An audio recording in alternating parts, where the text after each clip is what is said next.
Turkiyya tana so ta hana ƙasar mamaya rawar gaban hantsi yayin da ta hana ta mamaye wasu yankuna ta ɓangaren Siriya, yayin da kuma ƙasar mamayan ta ƙara da ta ɓangaren Afirka gefen Somaliland, ita ma Turkiyyan ta sake biyo ta tana so ta ƙara hana ta rawar gaban hantsi a wannan yanki. Me ke shirin faruwa ne? Da alamu takaddama tana ƙoƙarin kaurewa da aminai biyu akan ɓangaren Somaliland. Turkiyya ta tura jirage na farmaki na F-16 guda 3 tare da wasu jirage na helicopter na kayan farmaki shi ma zuwa babban birnin Somaliya Mogadishu. Rahotanni daga majiyoyi sun ce wannan mataki sako ne kai tsaye daga haɗaɗɗiyar daular Larabawa wanda ƙasar mamaya ke marawa baya tare da nufin taimakawa Somaliya wajen ƙaƙaba dokar hana tashi da kuma zirga-zirgar jirage no fly zone a faɗin ƙasar baki ɗaya. Har ma da yankin da ake kirari cewa yana ƙoƙarin ɓallewa daga ɓangaren Somaliya zuwa Somaliland wanda ƙasar mamaya take goyon bayan haɗaɗɗiyar daular Larabawa akan ya zamana cewa ta taya ta samar da iko a wannan yanki. Idan Turkiyya ta aiwatar da wannan mataki gaba ɗaya, to hakan zai zama wani babban ƙalubale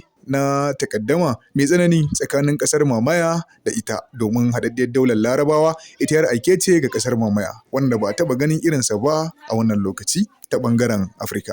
Masana suna ganin wannan al'amari zai iya sauya ma'anar asalin yankin da kuma jefa yankin cikin takaddama da kuma tsohon baki na masu ruwa da tsaki akan lamarin. Wannan yanayi da ke nuna cewa Turkiyya ta tura waɗannan jirage na F-16 guda 3 da kuma helicopter zuwa Mogadishu gagarumin al'amari ne wanda ke ɗauke da manyan sakonni na ɓangaren soji da ɓangaren siyasa a lokaci guda. Kuma wannan ba kawai taimako na ɓangaren tsaro na Somaliya bane, illa dai yana nuna shigar Turkiyya kai tsaye cikin ma'aunin ƙarfi na yankin Horn of Africa. Da fari dai wannan mataki yana nuna yadda Turkiyya ke ƙara ƙarfafa dangantaka da alaƙarta da gwamnatin Somaliya domin ta ƙalubalanci ƙasar mamaya da haɗaɗɗiyar daular Larabawa musamman wajen kare cikakken 'yancin ƙasarta da kuma hana rabuwarta gida biyu. Yayin da yunkurin kuma ƙaƙaba dokar hana tashi da sauka na jirage no fly zone har ma da yankin ɓangaren Somaliland da ita ƙasar mamaya take ganin take da iko da ita da haɗaɗɗiyar daular Larabawa yana nufin cewa ƙasar Turkiyya tana goyon bayan matsayar Mogadishu ma'ana Somaliya akan hana ɓallewan Somaliland. Har yanzu dai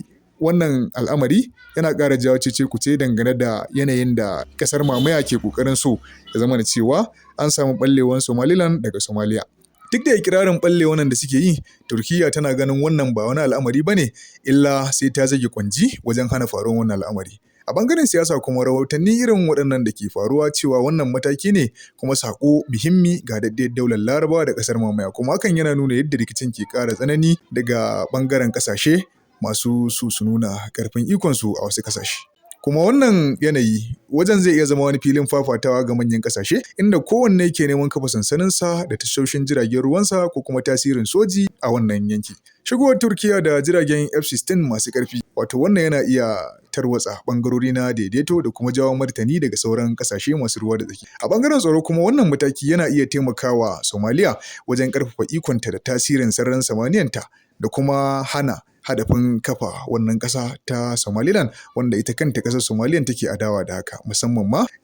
kai farmaki ta ɓangaren barazana ta ɓangaren tsaro da kuma hana duk wani yunkuri wajen da zai ƙara rura wuta da kuma rarraba ƙasar. Amma a lokaci guda hakan yana iya zama wani babban hargitsi da zai iya zama mai haɗari domin ƙaƙaba no fly zone a ƙasar zai ƙara rikitar da al'amura ta ɓangaren Somaliya da zai haifar da rikici kai tsaye da wasu ƙasashe ko wasu ƙungiyoyi. A takaice dai Turkiyya wannan al'amari da ta aiwatar gagarumin al'amari ne na shirin bai ɗaya kuma hakan zai iya zama babban sauyi da ba taɓa gani ba a ɓangaren Horn of Africa. Wannan sauyi zai iya ƙarfafa Somaliya amma kuma zai iya ƙara rura wutar gasa ta ɓangaren rikici tsakanin manyan ƙasashe na duniya. Kuma wannan lamari zai iya buƙatar sa ido ƙwarai da gaske domin akwai kurakurai al'amarin da zai shafi takaddama da za ta iya mamaye wasu sassa na Afirka sakamakon ita kanta ƙasar mamaya take so ta kafa iko wanda ita ma Turkiyyan take so ya zama na cewa ta kawo tirjiya akan wannan mamaya da ƙasar mamayan ke so ta yi a wannan waje da kuma taimakon haɗaɗɗiyar daular Larabawa wanda tuni dai ƙasar Turkiyyan ta gargaɗe ta a halin da ake cikin. ‘Yan uwa kuke ganin waɗannan al'amura yayin da aminai suke juyawa suke rikidewa zuwa abokan hamayya kamar yadda ita ma ƙasar mamayan aminiyar ƙasar Saudiya ne yanda a ɓangaren haɗaɗɗiyar daular Larabawa kuma ke ganin Saudiyan tana nema ta takaddama da haɗaɗɗiyar daular Larabawa duk da ma'ana ita haɗaɗɗiyar daular Larabawan ‘yar aiken ita ƙasar mamayan ne. Ku faɗa mana ra'ayinku a comment section kada ku manta kuma da sharing like da comment wannan rahoto yana zuwa daga Hausa Global News.